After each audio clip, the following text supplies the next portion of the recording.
नमस्कार, मैं राजेंद्र कानूनगो state update में आपका स्वागत करता हूं। मेरे साथ आज मौजूद हैं वरिष्ठ पत्रकार और राजनीतिक समीक्षक डॉक्टर शिशिर उपाध्याय। मैं उनका भी स्वागत करता हूं। साथियों,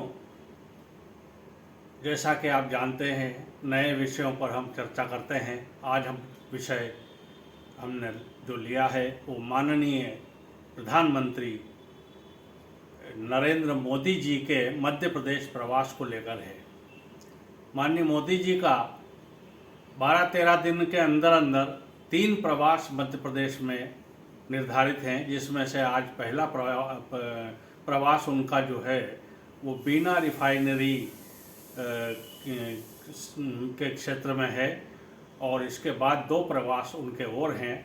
अब इन प्रवासों का बीजेपी को कितना लाभ हो सकता है, ये मैं डॉक्टर शिशिर उपाध्याय से जानना चाहूँगा कि हमारे दर्शकों को वो बताएं कि इस पे क्या हो सकता है उनका। नमस्कार सर, चूँकि जिस तरीके से जो भाजपा की रणनीति है, मध्य प्रदेश में चेहरा विहीन चुनाव हो रहा है। कांग्रेस की तरफ से ये स्पष्ट है कि कमलनाथ ही मुख्यमंत्री के दावेदार हैं और कमलनाथ ही मुख्यमंत्री होंगे। भारतीय जनता पार्टी चूँकि पिछले 18 सालों से सत्ता में है और इन 18 सालों में 3 चुनाव में चेहरा शिवराज हुआ करते थे। हमारा नेता कैसा हो, शिवराज सिंह चौहान जैसा हो। और लेकिन ये ऐसा पहला चुनाव है भारतीय जनता पार्टी का 2023 का जिसमें चेहरे पर चेहरा छुपाते नजर आ रहे हैं नेता। और यही वजह है कि शिवराज सिंह चौहान जी को आगे न करते हुए उन्होंने 3 केंद्रीय मंत्रियों को जिम्मेदारी दी मध्य प्रदेश के चुनाव की, और उसके बाद अमित शाह एक्टिव हुए और माननीय प्रधानमंत्री जी एक्टिव हुए। अब प्रधानमंत्री जी के चेहरे पे पूरे देश मध्य प्रदेश का चुनाव प्रधानमंत्री जी के चेहरे पे लड़ा जाएगा। लेकिन भारतीय जनता पार्टी की जो सांप छछूंदर वाली जो स्थिति बन रही है वो इसलिए बन रही है कि बहुत अच्छे समीकरण नहीं थे। उन समीकरणों को जो इंटरनल इनको रिपोर्ट आई थी उसमें ये नहीं चाहते थे कि एक समय आपको याद होगा पूरी कांग्रेस, अभी भी कांग्रेस दिग्विजय सिंह के चेहरे पे चुनाव नहीं लड़ती। दिग्विजय सिंह को पर्दे के पीछे रखा जाता है। तो ऐसा ही स्थिति सबसे ज़्यादा देश के सबसे अति लोकप्रिय मुख्यमंत्री माननीय शिवराज सिंह चौहान जी की हो रही है शायद, क्योंकि उनका चेहरे पे जितनी बार भी जिन नेताओं से भी नाम लिया गया सब अगल बगल में कन्नी काटते नजर आए। शिवराज का नाम कोई भी नहीं लेना चाहता डंके की चोट पे। ये अलग बात है कि शिवराज सिंह चौहान जी की लाडली बहना योजना हो या भांजे भांजियों की योजना हो या दूसरी योजना हो, उसका ज़बरदस्त फ़ायदा हुआ है, ज़बरदस्त असर हो रहा है। लेकिन हार और जीत में ठीकरा किसके सर पे फूटेगा, हार का साफा जो है हारने के बाद परिस्थिति जो बनेगी उस पर जवाबदार कौन होगा, क्योंकि पिछले चुनाव में हारने के बाद जिम्मेदार बताया था शिवराज सिंह चौहान जी को, और शिवराज सिंह चौहान को नेता प्रतिपक्ष भी नहीं बनाया गया था, गोपाल भार्गव जी को बनाया गया था। इस बार अगर कोई ऐसी परिस्थिति बनती है तो क्या प्रधानमंत्री जी जिम्मेदार होंगे, क्योंकि कर्नाटक में प्रधानमंत्री जी ने रात दिन मेहनत की थी, कर्नाटक में बहुत सारी सभाएं की थी और उसका फायदा नहीं मिल पाया था, वहाँ कांग्रेस की सरकार बन गई थी। तो भारतीय जनता पार्टी फूक फूक के कदम रख रही है। प्रधानमंत्री जी के दौरे कार्यक्रम हो रहे हैं, प्रधानमंत्री जी बड़ी बड़ी घोषणाएं कर रहे हैं, भारतीय जनता पार्टी की मध्य प्रदेश सरकार बड़ी बड़ी घोषणाएं कर रही है, लेकिन उसका फायदा कितना हो पाएगा समय पर यह स्पष्ट हो पाएगा। हालात अभी बहुत अच्छे नहीं हैं। ये इंटरनल भाजपा का जो इंटरनल वो हम ये कोई सर्वे की बात नहीं कर रहे हैं, लेकिन जिस तरीके से वहाँ पर रेल मंत्री को, जिस तरह से वन पर्यावरण मंत्री को यादव जी को, और जिस तरह से नरेंद्र तोमर जी को एक्टिव किया है, आप देखेंगे कि जो मध्य प्रदेश के जो बड़े दिग्गज नेता थे ये सभाओं में जा जरूर रहे, लेकिन इनको पर्दे के पीछे रखा गया है। मतलब इस लायक नहीं बचे हैं ये चेहरे सत्ता में रहने के बाद कि इनका उपयोग किया जा सके। और एक समीकरण साधने के लिए राजेंद्र शुक्ला को इन्होंने मंत्री बनाया। राजेंद्र शुक्ला के अलावा लोधी बहुल क्षेत्र और बुंदेलखंड में साधने के लिए राहुल लोधी को इन्होंने मंत्री बनाया। इधर एक और मंत्री बनाए बिसाहू लाल सिंह, वो कोशिश की बालाघाट क्षेत्र में, सिवनी क्षेत्र में, बालाघाट में, हाँ, गौरीशंकर बिसेन जी को उनको मंत्री बनाकर वो वोटों को साधने की कोशिश की। लेकिन जनता ये पूछ रही है कि 3.5 साल से सत्ता में थे, तब याद नहीं आई आपको?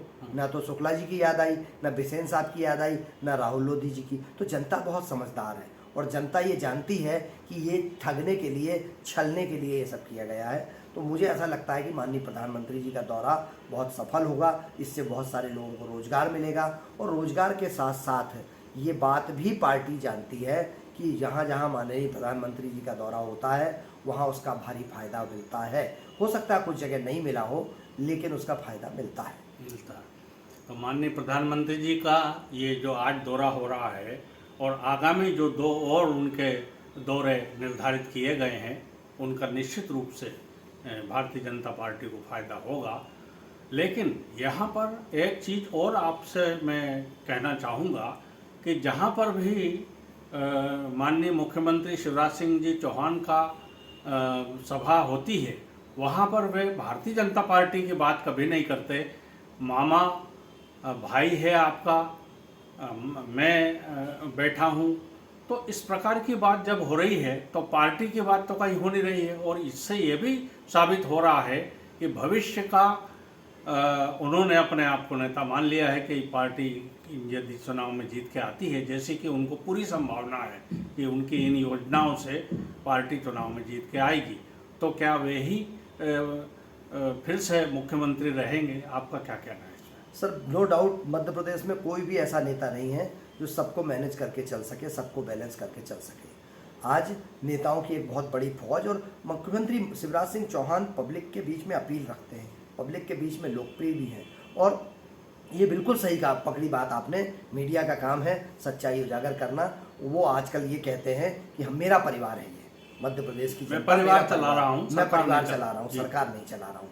और ये परिवार शिवराज जी का परिवार है, वो भाजपा का परिवार नहीं है। भाजपा की सत्ता में आने के बाद भी पार्टी की सत्ता में है, लेकिन वो कहीं ना कहीं शिवराज जी का परिवार है और शिवराज जी परिवार चला रहे हैं, सरकार नहीं चला रहे हैं।